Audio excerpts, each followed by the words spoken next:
မင်္ဂလာပါစူဘိုးရွက်နုနုလေးတွေ့တာတယ်ကျွန်တော်ဝယ်ပြီးတော့တုတ်စားမှာပဲဖြစ်ပါတယ်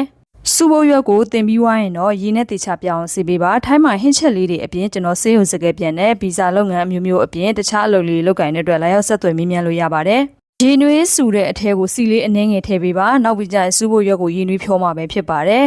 ခဏလေးပဲထည့်ပြီးတော့ခဏလေးပဲရေနွေးဖြောပေးပါ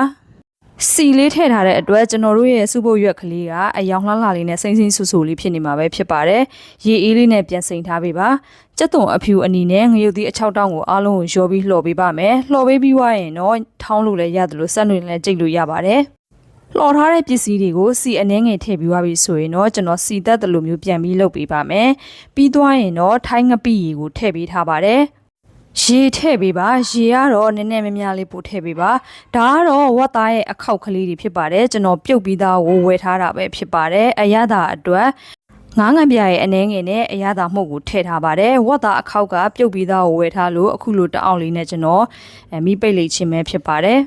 ဝက်ခောက်လေးကိုစားခြင်းတဲ့အတွက်ကျွန်တော်များများလေးထည့်ထားတာပဲဖြစ်ပါတယ်တကယ်လို့ဝက်ခောက်မကြိုက်ဘူးဆိုရင်မထည့်လို့ရပါတယ်ငရုတ်သီးအနှစ်လေးကိုပဲချက်ပြီးတော့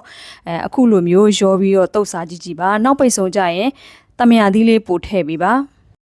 စူဘိုးရွက်ကိုပြုတ်တို့တာတို့ကြော်စားတာတို့ပဲလုပ်တယ်ဆိုရင်တော့အခုလိုမျိုးလေးတုတ်စားကြည့်ပါတော်တော်လေးကိုစားလို့ကောင်းပါတယ်